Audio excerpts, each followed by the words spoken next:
maybe things will be fine, but it's hard to imagine there aren't going to be some revelations of things that are pretty disobliging, one would think, in terms of the relationship between the British government and the Trump administration. Hello and welcome to the State of It USA, the world's sanest take on US politics. I'm Katie Balls, Washington editor of The Times and Sunday Times, and I'm joined by my colleague Jerry Baker, editor-at-large of The Wall Street Journal, who is in New York. Now, Jerry, last night we had a show for the ages. The US president made history with his State of the Union address.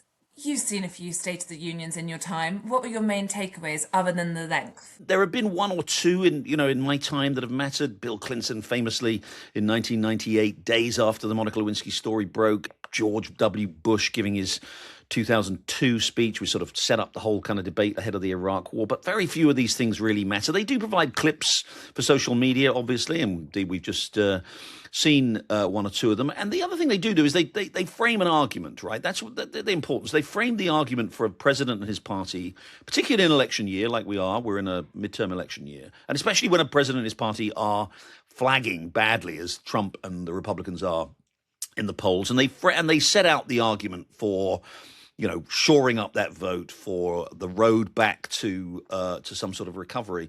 And I think in that sense, I had three main takeaways from Trump's performance last night. Two, I think he did well on. I think he hit the mark on two of them. The third and most important, I think he failed badly, and this continues to be his problem. The first two, I think. So first of all, very briefly, he did a good job, I think, really making his case on immigration. It's a strange fact that Trump's actually underwater on immigration. His polls are bad. People are unhappy. It's mainly because obviously these horrible pictures that people have seen from Minneapolis and elsewhere. But the story in immigration, from his own point of view and from his party's point of view, and indeed from most independent voters' point of view a year ago, is a good one. He's closed the border. There are no more illegal migrants coming into the country. We know how hard that is all around the world to actually stop illegal migrants coming into the country. No one's coming into the country. And he made that point well last night. And he's deported hundreds of thousands of people who are here illegally. And again, some of that's been ugly, but the overall picture is undoubtedly successful. And he managed to really kind of drive that point home with that probably the most dramatic moment of the night when he basically said, everybody in the room stand up if you think that protecting American citizens is more important than the rights of illegal immigrants. And half the room, the Democrats, didn't stand up. So I think he made a very effective point there on a topic that should be favorable to him, and I think he will benefit from that.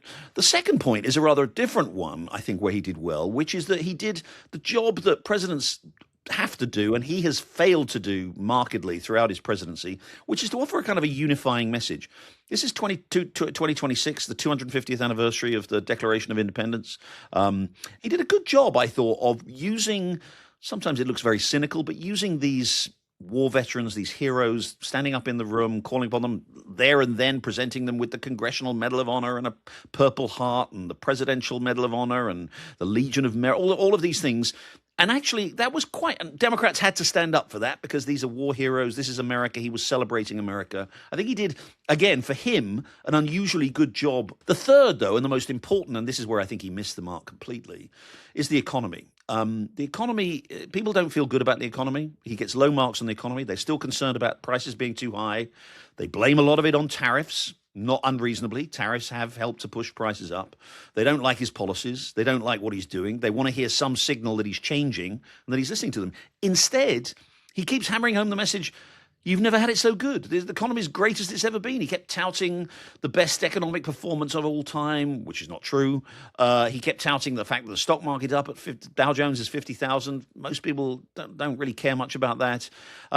He's not responding to the concerns that people have that the economy is not working for them. And by the way, just as an aside, I thought that Abigail Spanberger, the governor of Virginia, who gave the Democratic response, did a good job of that, actually. That's an impossible job always to do.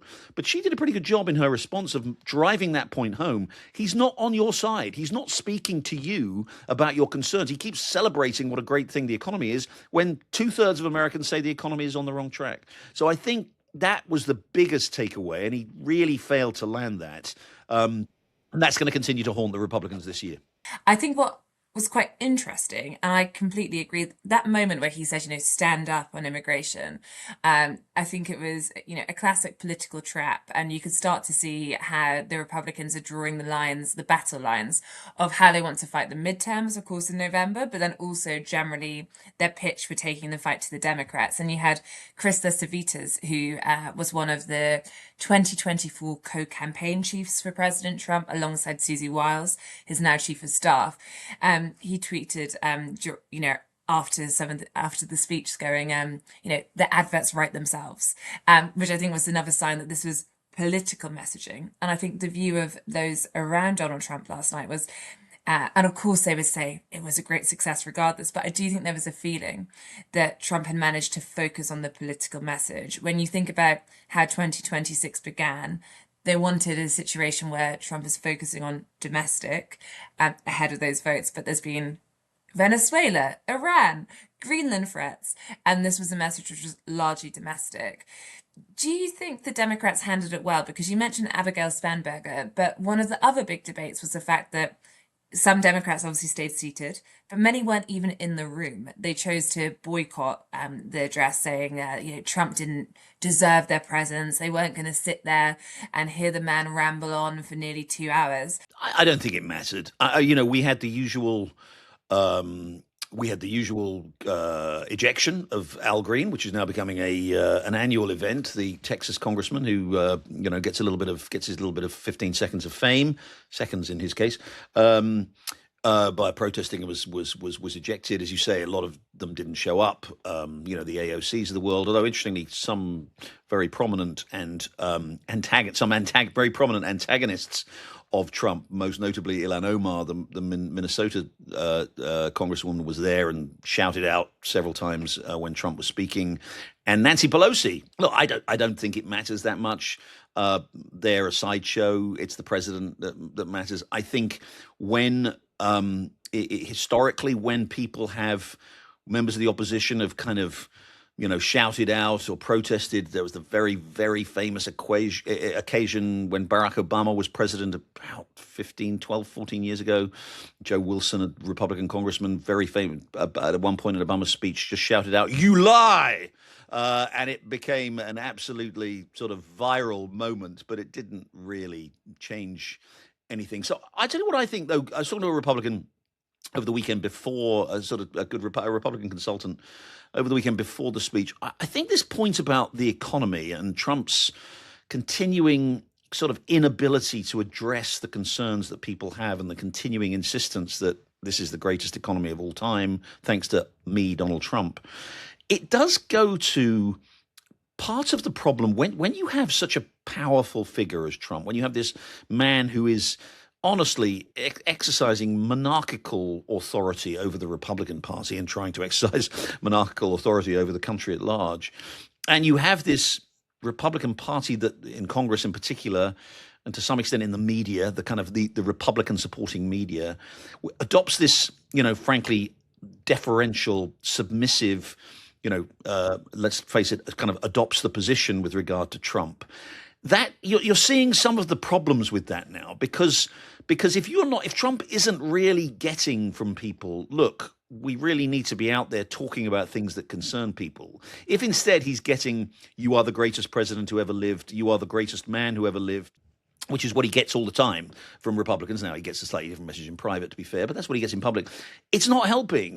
There has to be some recognition by Republicans that this is not working. Trump has got the lowest approval ratings that he's had in his 2 terms of office. I thought, the reaction, we just talked about this briefly, the reaction to, last week's Supreme Court decision striking down Trump's tariffs was really instructive on that. Tariffs are really unpopular, and they're unconstitutional, and the Supreme Court was in no doubt about that whatsoever.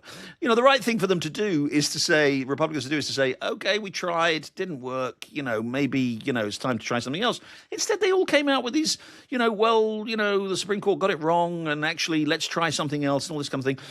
That is the problem. That's the fundamental problem when you have this quasi-autocracy, which you now have, which is what the personality cult, which is what the Republican Party has become. You don't have accountability and you don't have dissent, and you therefore don't get the party moving onto the track where it should be on. Instead, you get it just persisting with this message that just isn't resonating. I woke up this morning and I had various messages from figures in London going, "Oh, I caught bits of Trump's speech. Does he just always talk like that? Or, US politics is mad." And I thought maybe I'd been in DC too long, because for me, I thought he was a bit more mellow than normal. But when he was talking about tariffs, he seemed restrained compared to Friday. On Friday, when, soon after that briefing, he appeared at the White House press briefing, and he really, further pushed this idea that he was a wronged man, but also an in control man, and he was going to, wreak havoc. And but he also singled out a lot of the judges that didn't go his way, saying he'd expect it from the Democrats, but Republican appointed judges that really let him down, and it seemed that they'd be targeted. Last night, you had a situation where they sat in the audience, several of them, and he didn't really go there. He talked about being a shame, but he was fairly restrained compared to what he'd previously said, which I think is a relief to a degree. But I do wonder, on the tariffs, he's clearly having a balancing act where, as you point to, I've spoken to Republicans who hoped that this would just offer him almost an easy way out of the tariffs. Instead, he's saying, "I've still got all the levers to pull. No one can stop me. I'm super powerful." And he does have a few things to say, but for example, that 15% global tariff he's announced, it can only last for 150 days before you need the approval of Congress. And by all standards, most people do not think that Trump is going to be in charge of Congress in 150 days, with Mike Johnson as the speaker. Yeah, look, and again, as I say, the tariffs are hurting the economy. They're unpopular and they're unconstitutional. It's not. It's a no-brainer, really. Like, move on. But this is when you have this, as I say, sort of quasi-autocracy that is the Republican Party. Nobody really wants to do this. I speak to Republican members of Congress. They hate tariffs. They think they're a disaster. There are a few people in the administration who really notionally, I think at least, believe that they might be okay, but most of them don't. It's a Trump thing, and he is the president. After all, he gets to do what he wants. But when they are so negative for you, it is something that you would think you'd be able to move on from. Probably one of the more eyebrow-raising claims that he made was that tariffs could eventually replace income tax. Do you think that's a goer? I can do the numbers for you. U.S. total income tax, income and payroll taxes, I think, are about $5 trillion in the U.S. Last year, tariffs brought in $250 billion, actually, which is quite a lot of money. And again, the inconsistency with tariffs, and sorry to indulge in an economics lesson for a minute, is that tariffs are meant to discourage, obviously, foreign imports and meant to substitute domestic production for foreign imports. But of course, the more you do that, the less you collect in tariffs. So if we have an economy where we no longer rely on imports, significant amount of imports, we won't have any tariff revenue. So that's just complete nonsense. But just quickly, Katie, before we take a break, the rest of the speech, again, we haven't talked about the winning men's ice hockey team who got an appearance. Sadly, perhaps for you in particular, the women didn't. But what was your impression? I think what's been interesting on a political level of that victory, obviously historic, certainly the men's ice hockey team have embraced the support of the Trump administration. But on State of the Union, you could see that what he wanted to do was almost, have that star power rub off on him. So this sense of euphoria since that result, trying to lean on that as he talked about a golden age, and then all these, hockey players suddenly arrive with their golden medals stood high, and everyone's looking at them. In DC last night, obviously lots of excitement for State of the Union, but I think the main excitement I saw when I was out and about was, does anyone know where the ice hockey team is having their after party? Will they go to anyone's party? How do we find them? It may be they went to a very VVIP party and I know nothing about it, but there were definitely messages going around saying Trump's State of the Union was so long, they all just went to their hotel room after. Katie, I think from what we know of you and your extraordinary social life, that if there's a VIP party you're not aware of, it's a VIP party nobody really needs to go to. So we're going to take a quick break. When we come back, we'll look at domestic politics. There's a very important election coming up in Texas this weekend. We're going to be exploring what's going on there. And we should also note, and we will note, that with all the controversies surrounding the former British ambassador to Washington going on, Britain has a new ambassador who's just presented his credentials here in Washington, and Katie's been spending a little bit of time with him. So we're going to hear about him and the task ahead for him. So stay with us. Well, Jerry, back to a subject many times on this podcast of parties. There was a big one on Monday in DC, which was the official welcome drinks for the new ambassador for the UK here in Washington. And this is Dr. Christian Turner, of course, has been brought in to replace Peter Mandelson. Now, Peter Mandelson, in a case of not auspicious, but perhaps problematic timing, on the day of these drinks, which have, of course, long been in the diary, trying to, as you can imagine, the diplomatic service get a good showing to suggest that, British soft power is there. We had the news that Peter Mandelson had been arrested, later released on bail. And this all, of course, relates to the Epstein saga. To be clear, what Peter Mandelson is being investigated for is this idea of whether he shared market-sensitive information. And of course, Peter Mandelson denies any wrongdoing or that he sought financial gain from these arrangements. But it was not the perfect backdrop for a diplomatic service that is trying to turn the page on what clearly has become a difficult memory for everyone, and re-establish good relations with the White House. At this event, at the ambassador's residence, we had an interesting mix of guests, actually. There are some members of the administration. You also had a few members of the royal household there who are currently over trying to organise or make plans for the King's expected trip in April for the 250th. But the new ambassador gave a speech. He did not mention Epstein, you'll be shocked to hear. He also did not mention Peter Mandelson or even make really a joke towards it. Instead, he talked about getting his credentials from President Trump. That actually happened last week, but he shared the photo this week. And he said that President Trump had given him a red cap, as tends to happen to visitors to the White House. You get taken to the stash cupboard, and this red cap said "America is back." He joked that he had his own cap, "Make Wales Great Again." And then when it came to his message, he was talking about the usual stuff, shared interest, security. But there was also, I think, a little sign that perhaps he's ready to have some more frank exchanges than we have seen previously, saying that he was very keen to defend the fact that London is the freest city in the whole of Europe. Of course, this comes after various members of MAGA, but also Donald Trump, have suggested that the UK could be on the route to Sharia law under Sadiq Khan. So I think that as ambassador, Christian Turner is much more a career diplomat than, of course, Peter Mandelson, who was a political choice. And the question is, how does he navigate MAGA world? Because one of the reasons Peter Mandelson was picked, of course, everyone now just says he should never have been picked, but he was picked because he was seen as an operator, someone who could speak to lots of different figures, who could get deals over the line. Lots of the things that have come back to haunt him now are also part of the attributes that made certain figures in number 10 push for him.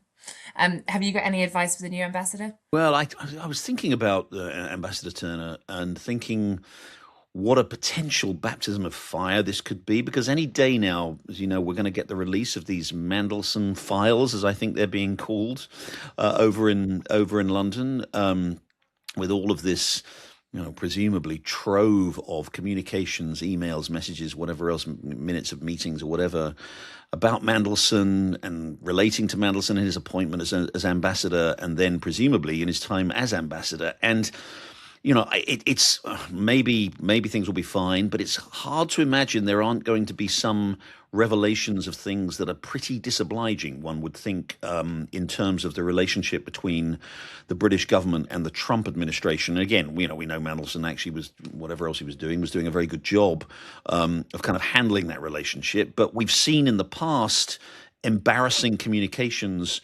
about Trump and about the US cause real diplomatic ructions. I was around when, you probably remember, when Kim Darroch was the ambassador in Washington in Trump's first term, and that ambassador, I think he's now Lord Darroch or whatever, and had said some rather awkward things which caused tremendous embarrassment. We're about to see this avalanche of private communication much of which presumably will be about US-UK relations in a way. Don't you think, Katie? And again, you've spent some time with Mandelson recently. You know a lot about this. I mean, it just could be a very, and that's coming any day now, as I understand it. It could be an incredibly awkward, awkward opening drama for the UN ambassador. I think there are a lot of nervous members of staff in the British Embassy in DC right now, not because they've done anything necessarily wrong, but I think most of us would be horrified if all our WhatsApp messages, text messages, Signal were suddenly laid bare. And particularly if you think about Peter Mandelson's style, he is quite waspish. The way he writes, he is witty. That is one of the reasons he has been this figure who, has succeeded in the past of being this big player in the Labour Party, and therefore you can imagine these exchanges, something that at the time could be read as humor, might not translate if it's when they suddenly come out, and also there could be some frank conversations, and I think that when I've spoken to figures quite close to this, they don't think there's a smoking gun message. Now, let's see, which they think is going to bring down the relationship and suddenly, cause the hugest. But I think the number of messages which could have flippant comments within them or just revealed thinking on it could just have this build up to be very embarrassing, and I think some will be ducking for cover really when that starts to happen. You can obviously argue fresh face, this is a good time for the new ambassador to be here to say we're drawing a line under it, but if you think about recent weeks, the president growing more critical over, the Chagos Islands taking to Truth Social, the fact that the technology partnership has been paused, lots of things in that time of not having an ambassador have really been left to drift a bit. There could be various factors down for that, but there's a lot of work to do in trying to make up that relationship. We'll see how all that unfolds. And one thing I assume we can take for granted is that Ambassador Dr. Turner is presumably absolutely, completely in the clear himself on any communications, because otherwise I think he's, there's no question he wouldn't have got the job if there were any risk of that. Anyway, but moving on. Finally, briefly, on to some important political stuff going on here. We talked about elections, all these elections that Republicans have been losing. We've got a very important primary election coming up in Texas at the weekend. Texas is, to set the stage, Texas is a Republican state, has consistently been a Republican state. Every single year, every single election cycle that I can recall, at least for the last decade, there's been this suggestion that maybe this is the moment when actually the Democrats could win it. Ted Cruz won only narrowly his Senate seat a few years ago. They've tried and come close to winning the governor, not that close, but try and think they're going to come close, and they never quite get there. It's like the old joke here about Lucy, the Peanuts cartoon with Lucy and Charlie Brown on the football, that every time, they think they're going to get the football, it's taken away from them. They could be about to go through that process again. Very important Texas Senate race. Tell us a bit about it, Katie, this primary that's happening, who the candidates are, and what implications it could have for this, again, to stress, this is the primary election coming up for the general election, which is when the midterms are in November. Yeah, so it's definitely one of the most intriguing primary races, I think, both for the Democrats and the Republicans. So you have two interesting races. It ends early March is when we're expecting the results of it. And I think that the candidates, and as a primary, speak to this friction that you often see between what the membership or the base most might like, the ideological purity, and what figures in the party think is the easiest sell to swing voters to the general public. On one side, you have the Democrat race. Now, this is Jasmine Crockett versus James Tallarico. They are seen as the two front runners for the Democratic nomination. Jasmine Crockett, if you've ever watched Fox News, is a source of ire for many Republicans. They love to pick on her. They love to say that she doesn't make any sense, that she's word salad. I think on she's black. She's black and pretty progressive, right? Pretty progressive, black, very outspoken. I think on the MAGA scale, she makes AOC look eloquent, they would argue. She is seen as one of the caricatures, I think, of the Democratic Party. And she also is someone who likes the fact, I think, she embraces the fact that she often will say things that, others won't, that she's not part of the establishment mold.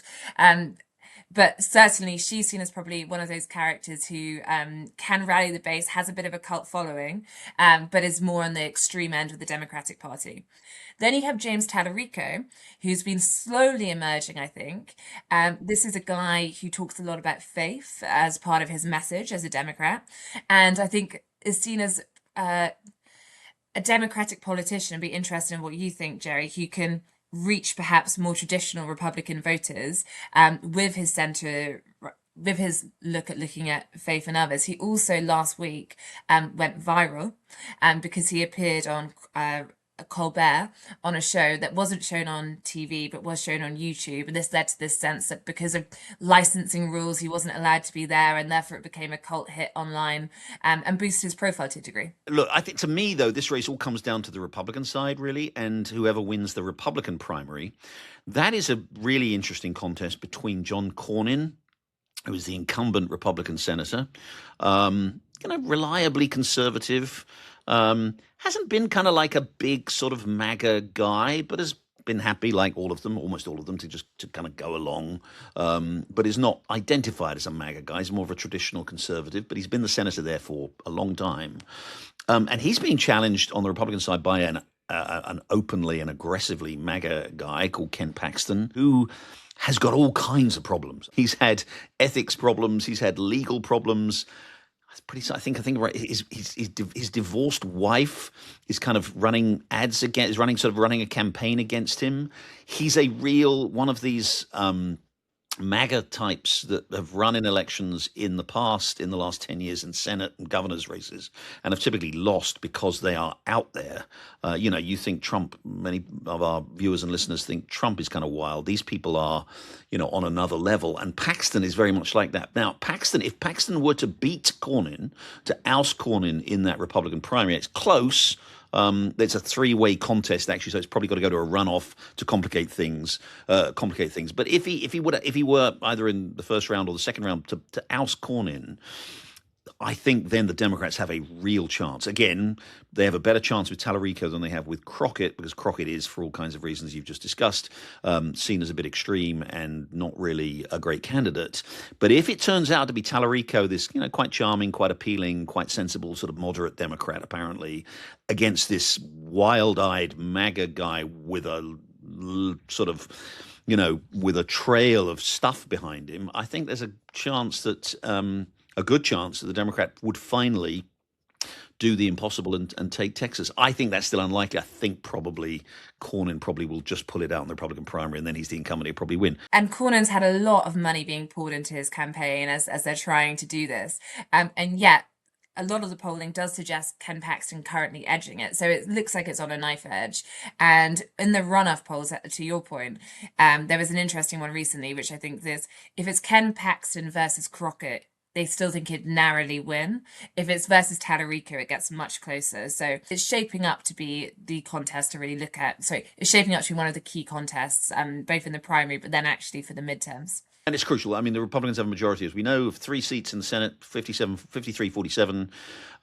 They're probably going to lose 1 or 2 seats. So Texas could be crucial in terms of whether or not they hold on to that majority. So it will certainly be worth watching. Just finally, Katie, then, very briefly, on another political topic, I think you've once again been delving into the subject of California Governor Gavin Newsom. Well, yeah, I've been speed reading, carefully reading, I should say, and devouring Gavin Newsom's new book, Young Men in a Hurry. I hopefully have a book review coming out later this week on it. And this is interesting because I think when a politician writes a book, what are they doing it for? Of course, you often have the post-career. You have the post-career memoir where they want to kind of protect their legacy, settle some scores. Then you often have the pre-career. I think the famous one would be J.D. Vance, Barack Obama's books. And Gavin Newsom's, I think, is a little bit too close to when he might actually run for the nomination for the Democratic Party. So this book, I think, there's a bit of a joke in Democratic circles that if you want to know who's running for 2028, do they have a podcast and do they have a book coming out? Well, Gavin Newsom launched a podcast last year and now the book is here. And it appears for me from going through it that he's trying to almost take some of the potential issues that he could have if he is to go for the nomination, and reset the narrative or neutralize them. So he speaks about an affair he had as the biggest mistake he ever made. He talks about his past marriage to Kimberly Guilfoyle, who, by the way, just to say, dated Donald Trump Jr., who then got dumped by Donald Trump Jr. and as a consolation prize is now the US ambassador to Greece. Yes, and Kimberly Guilfoyle was married to Gavin Newsom, so obviously she is now seen as Mrs. MAGA, which could come back to haunt him a bit with the progressives. So he talks about that marriage and in quite actually, dismissive terms, suggesting that he thought about whether it was a good idea, not before he even walked down the aisle, and then also trying to frame what I think is probably the biggest issue for Gavin Newsom, which is how do you frame California? Because to lots of Americans, they look at California and it's often depicted as out of touch and so forth, but also high homelessness, issues on crime, issues on affordability. You can see the Republicans going, if Gavin Newsom were to get the nomination, and polling is quite good for him at the moment, do you want the whole of the country to look like California? And in the book, he's trying to make the positive case for, various things he has done there. I don't often do this and shouldn't do this, but I'm going to go on a limb here. I don't think Gavin Newsom's got a prayer. I think, he is, exactly as you say, governor of California, with a very, very, very progressive record. California is regarded as, berserkly as most Americans sort of tended to think about it. Placed way, way out to the left. He's out there. He's not very impressive ultimately. I mean, and we've seen him this week. We'll talk about this very briefly, but he made this sort of awful gaffe in front of an audience of mostly African Americans in Georgia, talking about himself in his book. And, he said, I'm not really very bright. I'm not that smart. I'm just like you. My view is Gavin Newsom is not an appealing candidate. He's kind of, again, I think he's sort of Kamala Harris with better hair, to be honest. And I just don't see him, winning. And I think that Democrats will recognize that in the primary and he'll go by the wayside fairly quickly. So until next week, thank you for joining us and see you in a week. Goodbye.